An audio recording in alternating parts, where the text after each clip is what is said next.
the drive. Tatum the finish. It is Banner 18. The mission commanded is mission accomplished.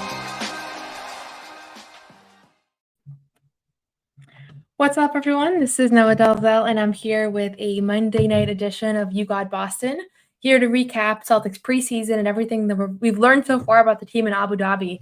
We're still 2 games in and 3 more games to go. So still kind of just early impressions of this team and what we're expecting. And I think nothing's overly surprising from what we saw in those first 2 games. And if you tuned into our Garden Report, you've already heard some of my takes and kind of analysis of those 2 games. But figured I'd jump on here and just give some additional thoughts and then also answer any questions that people might have on rotations, on anything else related to Celtics preseason.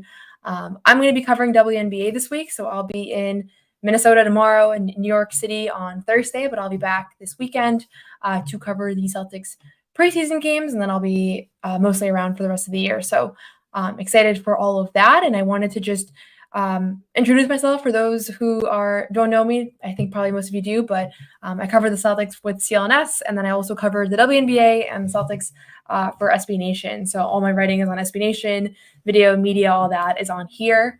And I'm just going to jump in and just give some of my initial thoughts on what we saw from these 2 games. I think pretty much if you are a Celtics fan, you could not be happier with what you saw. I think there was a lot to like, both from the top. I thought Jaylen Brown and Jayson Tatum both looked really solid. I mean, I know with Jayson Tatum, everybody's obsessively kind of analyzing his shot. It looked good. It looked a little bit faster. I think the numbers were a little bit better than they were during the year. And so, yeah, again, if you know me and you've heard me talk about this team, like I'm not overly concerned with the Jayson Tatum 3-point shot discourse, but obviously you didn't want to see him look like how he looked during the playoffs / Olympics, where mostly the Olympics, where he looked hesitant to shoot. And that's kind of an Olympics thing as well. But I thought that he looked confident. He looked smooth. Offensively, he looked really comfortable. Everything else, I think we already know that he excels at. And then Jaylen somehow took another leap, it seems like, which is kind of funny because I feel like he just finds a way to do that every year. So yeah, he talked about him being in the best shape of his life. He talked about how excited he was for Abu Dhabi. He spoke Arabic to the crowd. So I think that there was a lot of interest and excitement from him on this trip. Like everybody had their own perspective on it. I heard Sam Hauser talking about how for him it was like a little bit tough. You know, his wife and his newborn were left behind, whereas I think for some people like this was an awesome experience. Not that Sam didn't enjoy it, but Jaylen was all in on this Abu Dhabi trip, and it was quite apparent both from the way he was talking about it, but also from how he performed on the floor. And so I thought Jaylen and Jayson both stood out quite a bit. And then obviously, you know, Derek White always kind of looks like Derek White. Drew Holiday I didn't think was doing too much, but, you know, I don't really have many questions about Drew Holiday at this point after everything that we saw from him in the Olympics, playoffs, everything. So, you know, these games are less about the starters. They're less about what we're going to, Al Horford didn't even play. And I thought that was a good move that he didn't play. Like, why not save his legs? He's maybe going to have to play 70 games this year. So there's a lot of things to consider. I think most people, when they tune into these games, are thinking about the bench, and we certainly saw a lot of bench minutes. We saw a lot of bench rotations. I started, by watching the second unit, I guess, the bench unit. Sam Hauser, Payton Pritchard both looked phenomenal. Sam Hauser, I asked him at training camp kind of like what he's thinking about as far as his game and his evolution. And he said, he's not going to come out here and be a completely different guy, but he is definitely interested in the idea of like, adding a dribble move, dribble drive, pull-up jumper, like just to make himself a little bit more versatile than just a catch and shoot threat, just to help this team. And from talking with people, in the organization, I think that there is this intention behind with Kristaps Porzingis out in the fall, and maybe the first half of the season, there's going to be a need for additional shot creation, and so I think whether Payton Pritchard or Sam Hauser or anybody else can provide that, you certainly don't lack that in that starting unit. Like Jayson Tatum, Jaylen Brown, Drew Holiday, Derek White can all easily create their own shot. But when you have combinations of maybe just one or two of those guys on the floor, like it helps if Sam Hauser and Payton Pritchard can be aggressive. And I think that they showcased what we know that they're capable of. Pritchard was 5 of 7 in the last game. Hauser was 6 of 7. And they both play so well together too. Like I think that's something that people don't talk about enough, honestly, is how good those two guys play together. And so in any case, I think, those two guys stood out.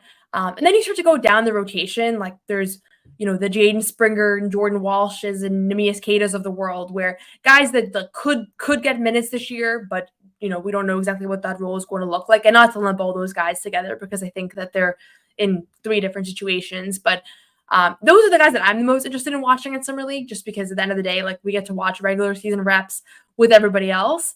I thought that Jordan had a good showing, in those two games. Sorry, not Summer League, in Abu Dhabi. That Jordan Walsh had a good showing after a very tough Summer League. And so that was good to see. His shot was falling a little bit more, but also above that, he just seems more calm, collected, poised. Just the way that he was playing, he just seemed more under control, honestly. And I think that a lot of the struggles that he dealt with at Summer League were less a result of the fact that he is not good at basketball, which I saw a lot of on my Twitter timeline, during Summer League, but more of him trying to maybe be someone that he's not, or at least not yet. And so when he was kind of in that role player role, I thought Jordan looked good. The storyline that maybe a lot of people are most excited about, or not excited is the right word, but most like intrigued as far as the rotation goes, is Porzingis being out and like who's going to fill those minutes. And I'll spend a little bit of time thinking and talking about that, just because I think that with the other guys like Jaden Springer, Baylor Shireman, who I'll talk more about, like you don't even know if there's really going to be an opportunity for them to play if everybody stays healthy. There is such a log jam of forwards and perimeter players. Whereas in the post, like you pretty much know you're going to need these guys. You're going to need some combination of Luke Kornet, Xavier Tillman, and Neemias Queta, because Kristaps Porzingis is definitively out for half the season, or at least somewhat near that. And then Al Horford's going to have limited minutes, no back-to-backs, all that. So I think, that's the spot that is if someone is playing well, like they have an opportunity right there in front of them. So if you're Jaden Springer, you're looking at Neemias Queta like as a guy who really has, his destiny is more in his hands, I guess, if that makes sense. So I thought that Luke looked incredibly comfortable. I know that people joke about Luke and kind of him maybe not necessarily moving like an NBA player. I don't really know what it is about Luke that makes everybody kind of discredit him, but I think that good things happen when he's on the floor. He sets good picks. He makes the right passes. He's just a very smart player. And there's a reason why he was kind of solidified in the rotation last year, but I thought he just continued to show what we know of Luke Kornet. And then there is Neemias Queta, who I think has a high ceiling, but we've seen him continuously make like some mistakes. And I see some comments about that as well. So he's someone that I'm excited about because I think the potential is there. But at the same time, like potential is different than reality. And he just hasn't demonstrated in a larger scale yet that he's an NBA player that can contribute and not make mistakes. And so I think that he can get there, but I'll be curious to see how he gets there, and how long it takes and all that. So all that's to say, and then Xavier Tillman, he's brings his own things. He's versatile. He can potentially shoot threes, although we're not sure exactly at what rate. And then obviously he was used and stepped up in the finals, and liked what I saw of him from preseason. So I think everybody generally looked good. I don't want to be boring and say that, but I think that's the general. I mean, there's a reason they won both games and they kind of blew out the second game. And I thought even guys like Drew Peterson, JD Davison came in and looked good. JD Davison is a guy that I've been watching really closely because some of you might know I follow Maine very closely. I'll be in Maine for the home opener in November. I'll be talking to players and everything. So JD is a guy, he's on his third two-way. It's kind of a make or break year for him. Like that's the most two ways you can be on is three. I think he's actually one of the only people that has actually done that, 3 2-ways with one basketball team. And to me, it's indicative of like a certain level of belief in him that he can turn into an NBA player, even if it's not with Boston. And he's a very smart playmaker. He's a really good passer. He's a good floor manager. There's a lot of things about him that I think are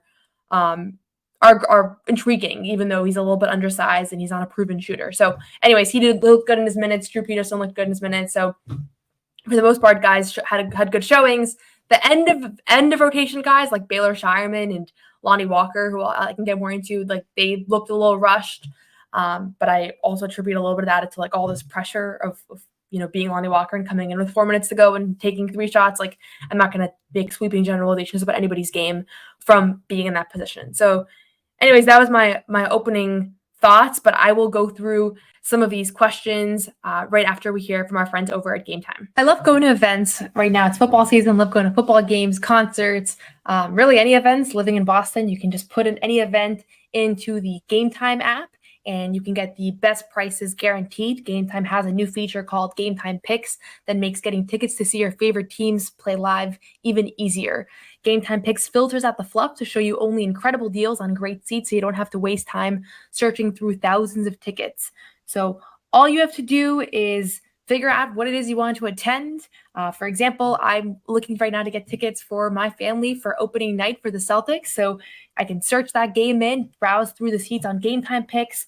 I can already see there's lots of great deals. There are super deals, different tiers of deals. And basically, as I'm looking, I'm able to actually see what the actual perspective of the court is from that particular seats. I have to make sure I don't want to get them seats that are in the balcony that are too far away. I can see what the court view is going to look like from those seats. So that way I'm able to choose without just looking at a seat number, which maybe doesn't mean anything to me. I'm able to see right away that this is a seat that I want to buy for my family members for opening night so that they can see the ring ceremony and the banner raising and all that fun stuff. So Game Time Picks makes curation much easier. It makes it easier to save more on sports, concerts, comedy, theater, etc. It's all in pricing, so you can use this feature to see the total upfront price. So there's no fees at the checkout. So the price that it says is the price that it is. You get the panoramic view. You get a lowest price guarantee for Game Time. So if you find a lower price elsewhere, Game Time will credit you 110% of the difference. And there's Game Time ticket coverage. So your purchase is covered with the most flexible customer service policy in the ticketing industry. So take the guesswork out of buying tickets with Game Time. Download the Game Time app, create an account, and use code CLNS for $20 off your first purchase. Terms apply. Again, create an account and redeem code CLNS for $20 off. Download Game Time today. What time is it? Game Time. So I'm catching up on some of you. Some people want to hear WNBA, so I will leave the last 10 minutes for WNBA questions. And if those of you that are not interested can just hop off. Because I do feel bad kind of going back and forth because I know some people are tuning in and some people aren't. So I'll go through the Celtics ones, then I'll do some WNBA questions. I will be heading to Minnesota tomorrow. Really excited to cover that deciding Game 5 between the Lynx and the Sun. So starting at the top, I see a question here about the Maine Celtics rebranding from the Red Claws because they teased something today with the Red Claws. I will just say I find, as someone who writes about the Maine Celtics a lot, I find it really confusing to have to constantly say he goes from the Boston Celtics to the Maine Celtics. Like the fact that it's the same team name just makes it for clunkier writing and for referencing like, oh, is he with the Celtics? Oh, he's in Maine, but with this, you know what I mean? So I would rather just be the Red Claws, and then I could just say the Red Claws won this game. The Celtics were in attendance watching. You know what I mean? So it just gets a little confusing. So that problem probably is limited to like 5 people who write about both teams. But I would love them to have their own name, their own little identity. I will say there's a lot of continuity between the two organizations. Like there's a lot of communication back and forth. I've talked to Joe Mazzulla about Maine a couple of times, and they really view them as like one thing. So I'm not sure if that rebranding tease really means much, but certainly those two teams are both kind of interconnected, and there's a lot of guys that have kind of shuffled back and forth over the years. And last year's playoffs, Luke Kornet, Sam Hauser, those are Maine guys. So it's cool to see that you can totally join these, you can be in Maine and then you can eventually be a finals contributor, and that's pretty cool. Question here on Lonnie Walker. I'll just say my Lonnie Walker, like my latest from talking to people, when the organization, all that, like, I don't think that we should expect to see Lonnie Walker as a Celtic, especially not in the next few weeks. Like, I do think he's going to go to Maine, and then what happens after that remains to be seen, whether he balls out of Maine and someone scoops him up, or he's in Maine for a while and eventually that he shows that he deserves the 15th spot. Those are all things that can happen. I know people are like somewhat disappointed about that because everybody was really excited when he got signed. I mean, my video of this show was literally called like Lonnie Walker is a steal of the summer. So my bad. I totally thought that he was going to stay with Boston. And then the more I've talked to people, the more that he's spoken, Brad, everybody else, it's quite apparent. And then I think people saw it for their own eyes, like where he was in the rotation. He wasn't playing with the starters.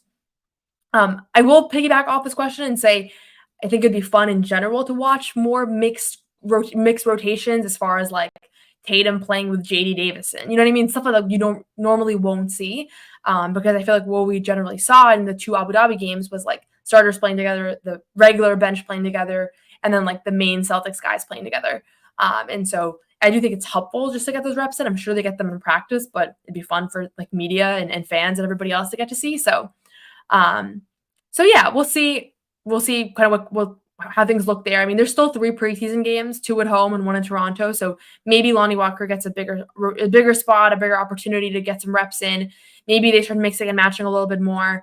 But yeah, right now I think it's pretty much fair to say that Lonnie Walker is heading for the G League at least to start, and then we'll see what happens from there. And he didn't look great in his minutes, but I'm not going to have any conclusions on like 5 minutes of preseason basketball when he has like, years of his career to show for. So he looked like he was like forcing the issue a little, but also it's like, how could you not be in a sense? So yeah. Question here from Daniel, hoping we see the bench guys play the majority of the games. I guess this is a comment, but yeah, I guess that kind of resonates with what I was just saying. Yeah, just to get a chance for the guys competing for roster spots. You have a couple of Exhibit 10 guys. We've mostly talked about Lonnie Walker, but there's a handful of others. Like, this is an opportunity for them to get some shine, to get a really cool experience, if nothing else, playing in a Celtics uniform. So I'm sure for some of them, the NBA will eventually become reality. For others, it might not. Pritchard, I mean, you guys know, I think Pritchard could just be a really great NBA player. In preseason, he always shows out. I think he got coined the preseason P nickname last year. And he just excels when he's given, free reign to play and to, play make and to shoot and to score and to look for his own shot and everything. So, I did an episode with Payton Pritchard's college coach, Dana Altman. You can find that on my YouTube of You Got Boston. And I generally would say like that's Pritchard is the best point guard in his college class. So there's like a side of him that we don't really get to see in regular games because he's playing within a role in a system, but it's fun to see it in preseason where he's just kind of looking to be aggressive, had that 4-point play, had the 21 points in the first game. So yeah, he was a lot of fun to watch. Question about Jaylen Brown's kind of leadership role. I think it became clear last year that Jaylen Brown was establishing himself as one of the team's key leaders. I don't think it's a role that you have to get anointed or like be told like you are now one of the leaders. I think that Jaylen was in a position where he realized that, there were some guys exiting between Marcus Smart and Grant Williams and Robert Williams, and he was going to establish himself as one of those key guys. And I think certainly like you can talk the talk, but he's also walked the walk, not just in what he does on the court, but also his work ethic. I asked him about like, how do you manage to travel the world and like do all these fun things, but also work out? And he was like, I literally have a system of like, I have a schedule and I'm super on top of it. It's just discipline. And so it's something that I think that I'm sure the rookies are going to look at and say, oh, hey, this is the finals MVP and this is how diligent he's being and how late he stays. Like, certainly I have to do the same thing. And I've posted these clips before, but Jaylen Brown is oftentimes the guy at practice who is one of the last players there. And not just like he's shooting around, but he's like running through plays. He's like doing schemes. He's trying out different reads where he has coaches both playing offensive players and defensive players. And so I think that having him and Jayson Tatum, 2 guys that are incredibly hardworking and like diligent and all that as the stars, like that's not always the case. A lot of times you have stars that are kind of in and out that maybe know that they don't have to go to every workout or whatnot. And it helps establish the tone. And then obviously you have Drew Holiday, Derek White, Al Horford. So no shortage of like leadership, not just by like vocal leadership, but also by setting an example. And I think it's great that he's going to continue to have that motivational role, and probably even more so because he's going to feel even more empowered as, seeing that everything that he talked about last year panned out exactly as he might have hoped. Queta, I think a comment here, Queta needs better defensive instinct, a couple of careless fouls. The fouling is what has kept him off the floor in the past. It'll continue to keep him on the floor if he's not able to rein it in, but it's also not just the fouls. It's also just understanding where to be, when to help the helper, like they're constantly changing the defense. Like sometimes I'm watching and I'm like just watching the defense and I'm like every possession they're in a different coverage, especially in preseason where you can just test things out. They were doing the same thing in summer league. And so for Queta, as a younger guy who has less experience, who started playing basketball a little bit later too, like I think this is the biggest hurdle for him is the mental side. And so being, a couple careless fouls doesn't really matter in preseason, but like it will matter during the regular season, and especially if he's ever a guy who's going to be in like a playoff rotation. And so, yeah, I think I'm excited about him still, and I think that but he's more of like a raw prospect, right? Not raw prospect, but he's a guy that we haven't seen it all come together yet, and for an extended stretch. His numbers were good last year, but I would love to see like how does he look when he's playing 25 minutes a game versus NBA centers. I still think that it's going to come together, but yeah, I think that you saw flashes of like what's kept him off the floor a little bit too. Question: do you think Tillman could turn into a deadly corner 3-point shooter like Grant Williams? I think so.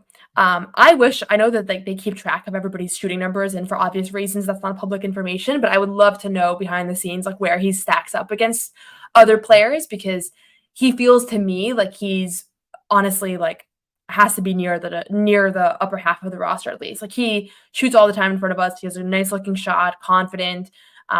He hit the famous one in the finals, but also just in general, like I think he just feels comfortable shooting. And this Celtics organization has showcased that they can turn guys who are mediocre shooters or not even real shooters into much better shooters. And there's a huge emphasis on player development.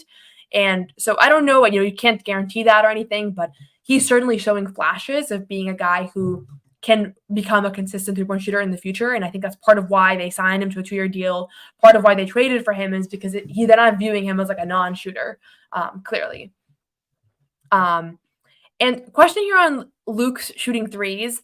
I'm actually hoping to have a story on this in the next few months, in which I'll be able to share kind of more information. So so I'll maybe punt that question, but I will say something that I've been really intrigued by. He has never really spoken about it openly or super at length. I think that he's really shifted his role here to be more of a roller, and what he has done on the offensive floor. Like sometimes I think if you're a Luke, I don't want to say Luke hater, but if you're somebody who's not super high on Luke, like watch what he does on offense on possessions where he ends up having nothing to do with the ball, like consistently. And I really do think that it's underrated.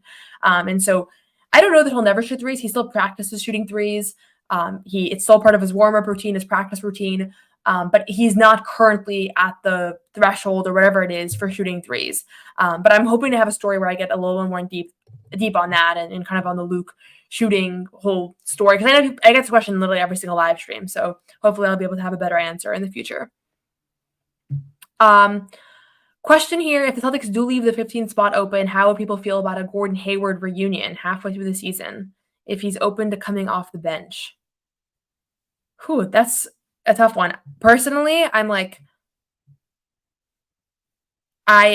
Gordon Hayward, he retired 10 years ago, and I just remembered he actually retired like last year. So he technically could still be in the mix for returning to the NBA, but I don't think that's the kind of player that they're looking for, like a retired, maybe he can put it all together scorer.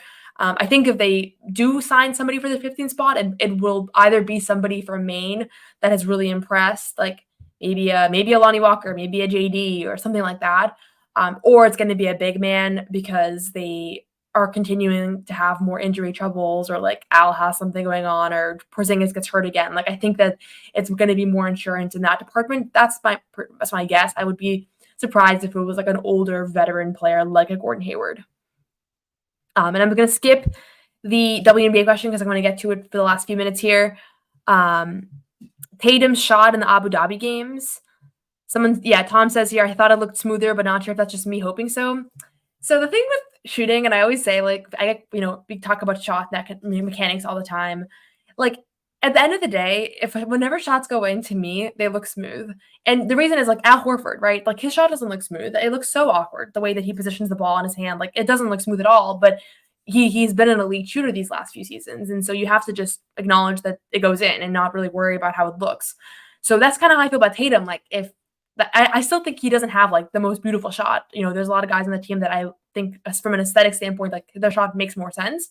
But if he's going to shoot 39% from three this year, like what does it matter? It looked a little bit smoother to me. It looked a little bit quicker. The bigger thing for me though is beyond the mechanics is just like, is he hesitating? Is he taking bad shots? Is he taking really obvious shots? Is he passing up easy shots for tougher shots? Like those are things we've seen from him in the past. And that's what I definitely feel comfortable weighing in on. Whereas I don't necessarily feel like I should be weighing in on his mechanics, especially if any of you guys saw my shot a lot of mechanical things to be fixed there too. Question here on Jordan Walsh. I mentioned this a little bit earlier, but I think Jordan is somebody who is still really raw. Like there's the intangibles there. There's things about him that make the Celtics or excited about him. I think the biggest thing is if he can become a good shooter, like that changes the game. If he's a 3-and-D guy, you have to be able to hit the three there. But every time that I've talked to his coaches about it, whether it was DJ McClay at Summer League or Joe Mazzulla at training camp, like the things that they've said is like he needs to show that he's a really good defender and that he does kind of all of the other things and worry less about scoring. And so to me, he's 19 years old. Is he 20 now? 19, 20. He's going to be in Maine for most of the year. I think that he's improved, and the main thing is like slowing down and not making bad decisions or anything like that. And so, yeah, I guess I would say like Jordan Walsh is kind of where you might expect at this point as a second-round draft pick at his age. I believe in Lonnie Walker. I believe in Lonnie Walker too. I'll just say for the record, just because my intel has changed and my understanding of the situation has changed doesn't mean that my perspective of Lonnie Walker as a player has changed. Like I still think that if someone signed him for a year right now, like it would be a steal. And maybe he comes to Maine and he absolutely balls out. Like I'm really excited to watch him in Maine. I already like cross-referenced my calendar with the Maine Celtics calendar today to see when I can go and everything. So yeah. This is a funny one. There's a question on the beef between NBC Boston, Drew and Scal, and the LeBron thing. I thought it was funny how, for those of you that didn't see this, like they got, I think the story was that like Scal and Drew made some comment about Russell Westbrook being a scapegoat for LeBron, and then like Drew chimed in with like, oh, like LeBron scapegoating somebody, like could it be like basically saying LeBron scapegoated Russell Westbrook, which I think is like a storyline that most people are familiar with. I think it's kind of funny. I was so shocked when LeBron responded to this. So like a Twitter account posted the clip of NBC Boston talking about this, taking a shot at LeBron. LeBron then responded, which he very rarely does, and said like flew all the way to Abu Dhabi just to ... and then like Brody's the GOAT or something. Brody's a legend. So basically the premise was that like LeBron was not happy with the fact that they took a shot at him on the broadcast. I like LeBron. I like the broadcast. I think that it's just kind of funny that LeBron engaged with it because he has never like engaged with Skip Bayless, who's his like number one hater. So it was kind of an ironic thing that this little comment became a big story. But I watched the pregame show after the second game, and it was pretty funny. So I guess my only thoughts would be that it was just funny that LeBron even engaged in the first place. And honestly, like I think Russell Westbrook was a little bit of a scapegoat, but also he struggled in Lakers. So I don't have like a hot take on that situation from a more substantive point of view. But I like the banter on the broadcast. I don't get to watch a lot of games on TV since I'm normally there, which I shouldn't say I don't get. I'm happy to be there, but it's funny whenever I get to tune in and hear kind of the jokes and everything. Do I think Pritchard will get more minutes? I think that he will get more minutes than he did last year. I also think that he's going to be more confident from the beginning of the year because he now has a year like under his belt. And also I think that Pritchard is, he struggled a lot in the beginning of last season. I don't know if people remember, but they really had he couldn't make a shot for the first couple weeks. So that actually like decreased his season averages. But certainly like I think that Pritchard is only going to get more comfortable in his role. Yeah. So I think he'll get more minutes, long story short, but I also think that he'll be better in those minutes from the beginning. Like I don't think there's going to be a learning curve from the beginning of the season. And then question about like the locker room. So I haven't been around in Abu Dhabi. I didn't go on that trip, but I'll be otherwise mostly around this team. But it seems like the chemistry is exactly the same. Everything that I've heard, everybody I've spoken with. Obviously, I think this is a good point that Jayson Avery makes about like what is the chemistry like? Has the title changed them? Like that's a very, it makes a lot of sense that would be a concern, and it's actually something that Brad Stevens and Joe Mazzulla have both spoken to. Is this idea that like just because it worked one year doesn't mean that it'll work the following year. And so far I haven't seen anything be different. I've only heard good things. We'll obviously get more information and intel as we go through more practices and more games and we see how they respond to losses and adversity. Like those are the kinds of things that make a big difference. When will the Celtics be sold? Adam Himmelsbach did a Q&A with Wick Grossbeck on the Globe this morning, so you can check that out. It sounds like the process has begun, but that it'll be a lengthy process. But Wick was he did not give very thorough answers. You can read the Q&A. I was thinking to myself, this would be like a nightmare interview for me to conduct for like so many short answers, but Adam did a great job just trying to get as much as possible. So just I'll do this last one from Neil. Since you have traveled for games whenever you go to Toronto, is there any differences in transit since it's technically international? I've actually never been to Toronto. I hope to this year, so I'll let you guys know. But I've flown international a bunch, and I don't think it's substantially different. But I've never been to that arena, so I'm curious. And just a quick message over from our friends over at PrizePicks. PrizePicks is the best place to get real money sports action with over 10 million members and billions of dollars in awarded winnings. PrizePicks has made daily fantasy sports accessible to all. You can pick more or less on at least 2 players for a shot to win up to 100 times your cash. Run your game all season long on PrizePicks. And the cool thing about PrizePicks, if you haven't seen it yet, you can now win up to 100 times your money on PrizePicks with as little as 4 correct picks. And it is the only real money daily fantasy platform with an injury insurance policy. So your lineups stay in play even if one of your players gets injured. If your player leaves in the first half and doesn't return, PrizePicks keeps your lineup alive. I will say I am not very experienced on the football side, but my friends, they get an injured player Thursday night football, their moods get ruined. So I've been getting them on PrizePicks so that they don't have to be so upset when they lose their player that was key to their win. For those of you that are involved in that stuff, you probably know what I'm referring to better than I do. Pick more, pick less. PrizePicks, run your game. Okay, I'm going to get through 2 more quick questions here, and then I'm going to do the WNBA updates. So those of you that want to hop off at that point, you're welcome to. I would encourage you to stay on personally, but I also don't want to force people to. So, do you think there'll ever be a Marcus Smart or a Time Lord comeback? I would guess not. Just statistically speaking, 2 guys that are a little older now, probably only have 1 or 2 stops left. I haven't heard anything about them coming back. I think that both those guys have also been hampered by injuries. I don't know if you guys saw Robert Williams is out for a couple of weeks with a hamstring injury. Yeah, I don't think either of them will come back.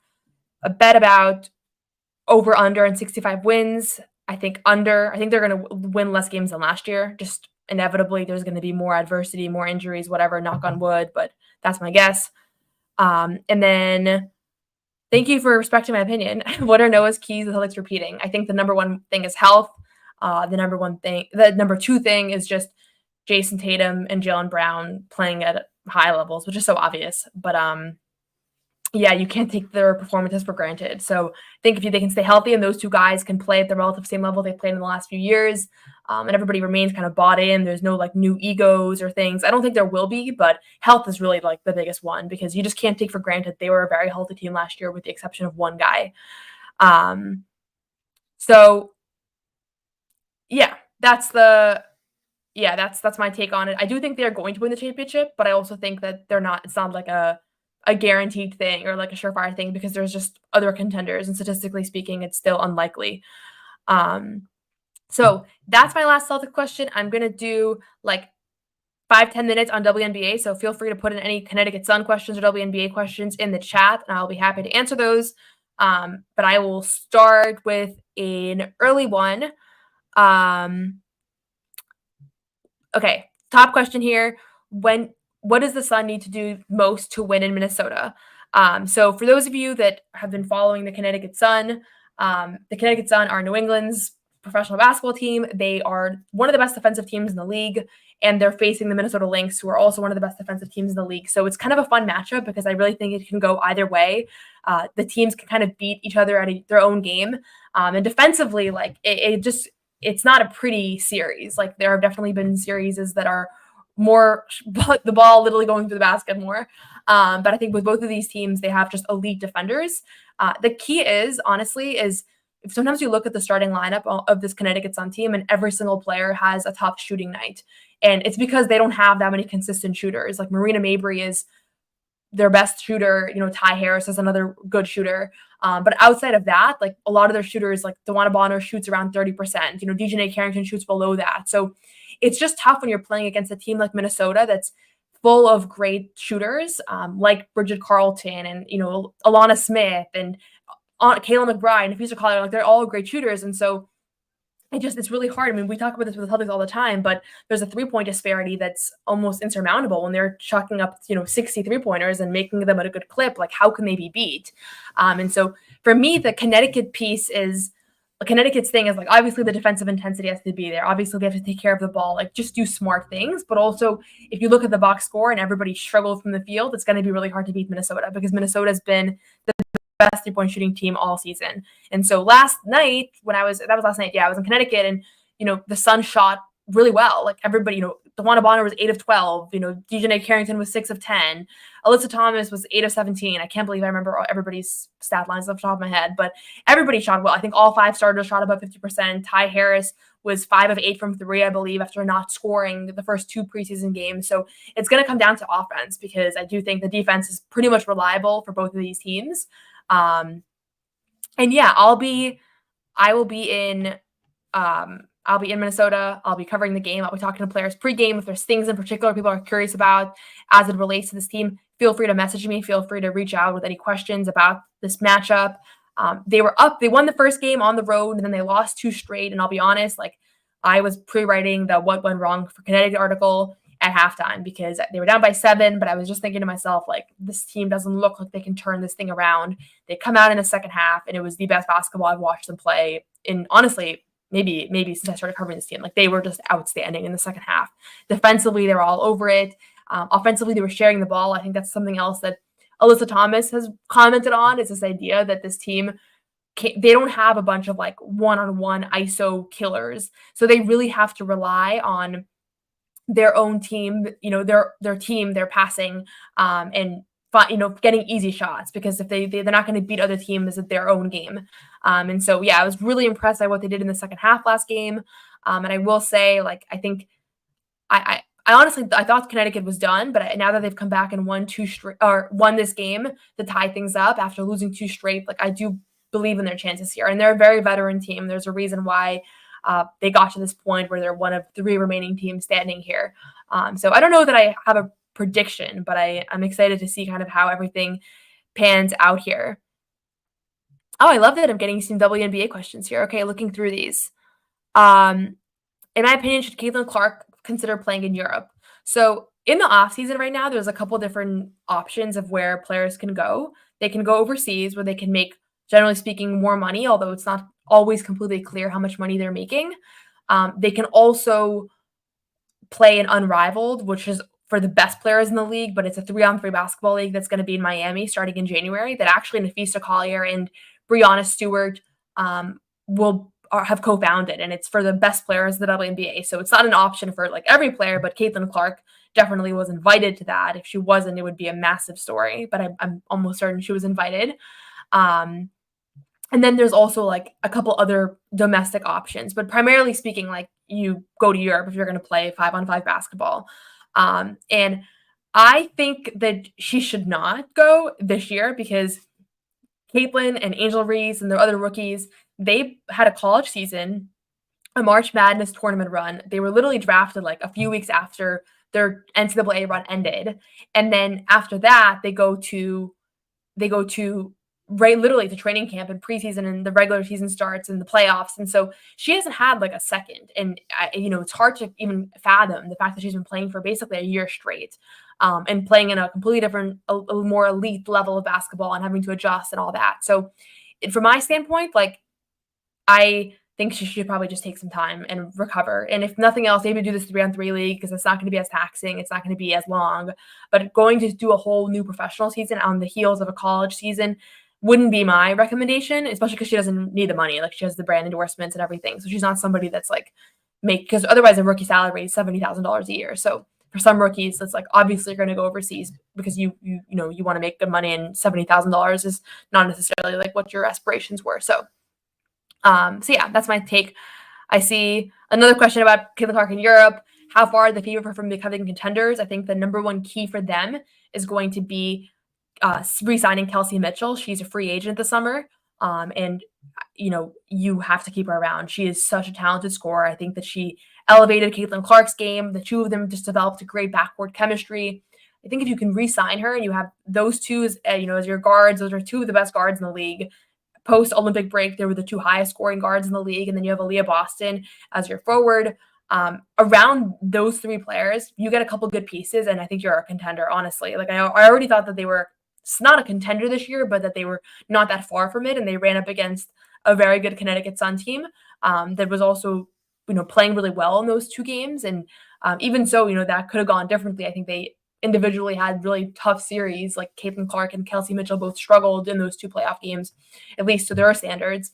And so I think they're just a few pieces away. And the main thing is just retaining this core. And you already have 2 of them locked down long term. Yeah, I see technically a Connecticut Sun fan, but Nafisa Collier is a dog. I think Nafisa Collier is like the most underrated player in basketball right now. Like she's maybe the best player in the league. I mean, Asia Wilson was definitely the MVP this year, but she's not far behind her as far as skill level and just how smooth her game is. Every time I watch her play, I'm like, oh my gosh, this woman is insane. And I think that people just don't really know much about her. I'm hoping to do a story on her. I'm hoping to talk to her tomorrow in Minnesota. So maybe keep your eye out for a Nafisa Collier feature. But yeah, she's super fun to watch. She's just a great 2-way player. It feels like she can do everything also. And I really got into her game during the Olympics, just realizing like when she checked in, what she was able to do. A lot of fun. From Tom Coolidge, hopefully not jinxing anything, but if the Sun were to win tomorrow, how do you think they match up with the Liberty? The Aces struggled with the Liberty size. I don't want to say the Liberty are inevitable, but I think the Liberty would be a heavy, heavy favorite for either playing the Sun or Minnesota. Probably Minnesota would be a tougher matchup for the Liberty. I think just looking at history, like New York has really done very well against Connecticut these last couple of years. I think it's a tough matchup. Liberty's size is just unparalleled right now. Every player is long. They have Breonna Stewart and Jonquil Jones in the front court. They have Leonie Fibich, who's 6'4". Like, they moving Courtney Vandersloot to the bench, like that lineup is just so difficult to match up against. And honestly, I think this summer teams that are trying to contend are going to have to kind of build their rosters with the Liberty in mind in a way, if that makes sense. And so I don't want to say that their championship is inevitable, but they're certainly going to be the heavy favorites heading into either series.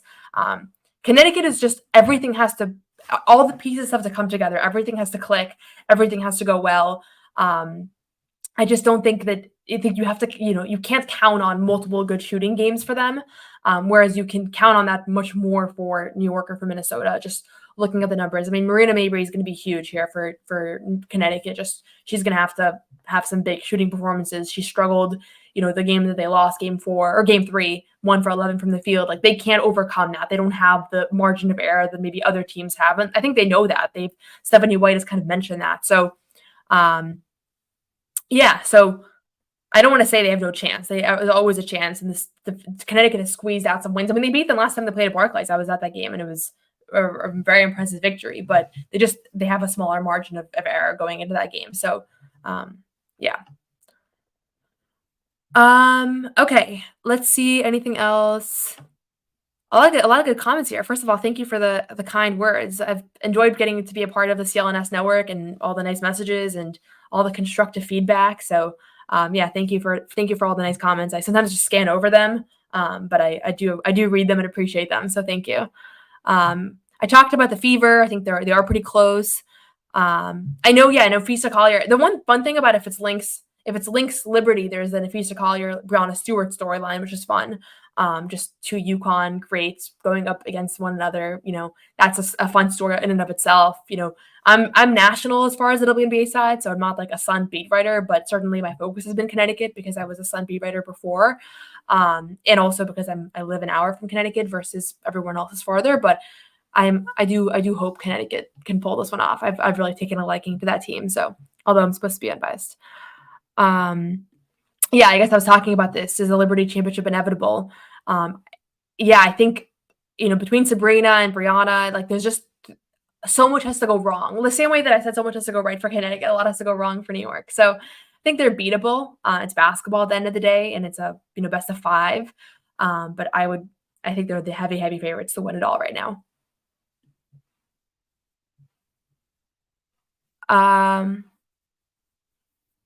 A couple questions here about the Garden Report. I will definitely be on the Garden Report sometimes. I'm not sure like what regularity or what frequency.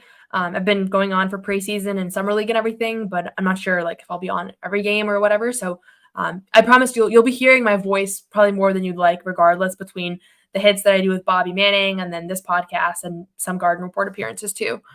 Stewie going to be finals MVP? I think if the Liberty win, it's pretty 50-50 to me between Breonna Stewart and Sabrina Ionesco of who would win finals MVP. I mean, Sabrina is kind of the head of the snake. She's the playmaker. She gets game planned for quite a bit. I mean, you saw the game that New York lost to the Aces. Like, Sabrina was really a major, her struggles and the way they were kind of blitzing her, that was a major reason why New York lost. And I don't think they can overcome her disappearing or having a really tough game.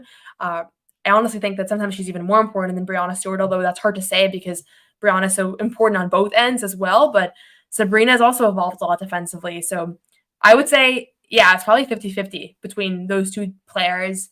I haven't looked at like the odds, but I think that those are probably the top two finals MVP picks at this point. Probably Nafisa Collier's third. And then I guess the Suns' most likely finals MVP would be Alyssa Thomas, but they're such an egalitarian team, the way that they're constructed and the way they play, that it could really go a number of ways.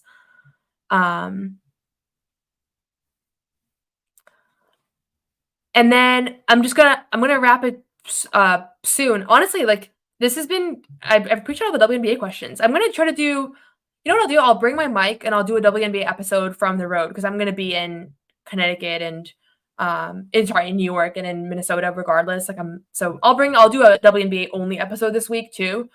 So if there's actually more interest in this, then I can get through all of these because I do need to wrap up soon. But I will say I've been seeing a lot about the attendance and TV drop off since the Fever went out, and I think it's twofold. For one, like, absolutely, Caitlin Clark drives a lot of attention, media attention, attendance. I mean, I was at the Connecticut Sun games. Like, there were a lot of Caitlin Clark fans, and both of the Sun games in this round were not sold out. So that's a fact, and she would have sold. She would have helped sell those games out. On the other hand, I also want to acknowledge the fact that these games were on ESPN2. And that's going to drive down viewership in general. And they still did significantly better than last year's semifinals games, and actually better than last year's finals games. So the numbers came out. I think they were nearly 1 million views for these semifinals games. Maybe not quite exactly that, and the 900,000, something like that. And it's a drop from the Fever games. I mean, I think the Fever Sun game peaked at like 2.5 million, which is wild. But it's still progress from where the league was last year. Significant amount. So, I love Caitlin Clark. I love her game. I think that she's just mesmerized the country and that it's something that everybody should be leaning into and excited about. And at the same time, I think that it's not, the idea that it's like the ratings have tanked since she's dropped out are not necessarily accurate either, because they've actually been a lot better than last year's. And also they've been on ESPN2, whereas the first round none of the games were on ESPN2. So that hurts. I don't know. I mean, it's hard for me. I only watch basketball. So for me, I turn on the TV and I just find basketball. But I know for some people, like even my roommates, like they'll just watch whatever's on ESPN, and they might prefer to watch WNBA, but they didn't even realize it was on. So I do think like it's a little bit hard to compare when it's different networks. And going against football, like I was bummed yesterday. I was like such a good slate, these two games, and then they were up against Sunday football, which I know everybody's obsessed with. So yeah, it's a little bit hard to draw too many conclusions from it. Okay, just gonna run through these really quick. I have a basketball game at 9:00, so that's why I have to hop off soon. Yeah, there's a lot of great college players next year. Like, Paige is one that everybody loves. Juju Watkins is one that I'm really excited about watching. Georgia Moore. I love when players extend their careers, honestly, because it's like you can just get invested in them and watch them for multiple years. So, yeah, I mean, LSU, like there's so many players I'm excited about. I think Paige is one that right now her goal is to win a national championship. So it's always fun to just see a player set their goal so clearly and go from there. And she is Miriam Fader from The Ringer had a great story on Paige, and just like her willingness to, her desire to like become a killer and not become a passive player. I mean, her coach literally called her out last year after the tournament on like not being enough of a killer. So, I'm curious to see how that plays out. Like, you don't want to become a ball hog. You want to keep doing what you do great, but at the same time, you want to become a player that is a winning basketball player and that you can kind of take over games too. Okay, I'm going to wrap up here. I love all these WNBA questions. I have to say, I was looking at the numbers and I thought that everybody was going to drop off, or not everybody, but I thought a lot of people were only interested in the Celtics stuff. But I'm realizing there's more overlap in the two audiences that I realized. So I'll do a WNBA show at some point this week since I'll be covering on the ground, and we can just go live on all of that. But thank you so much, everybody, for joining. It's been great to talk Celtics and WNBA with you all. When I figure out what time I'm going to go live, I'll post that. But tomorrow I'll be in Minnesota. I'm flying first thing in the morning. I'll be there for pregame coverage and everything. So follow along on Twitter. It's at Noa Dalzell. And then if you're watching this on Twitter or on CLNS, subscribe to my YouTube channel. It's You Got Boston. I can even put a link in. But just, generally speaking, like I'm going to try to go live when I'm on the road, when I'm covering this team, just to give you guys a behind the scenes perspective of everything that's going on. My intention with this show is less like takes and like analysis, or not analysis, but I meant less just like talking about the games and more storytelling and giving you guys examples of what's going on behind the scenes.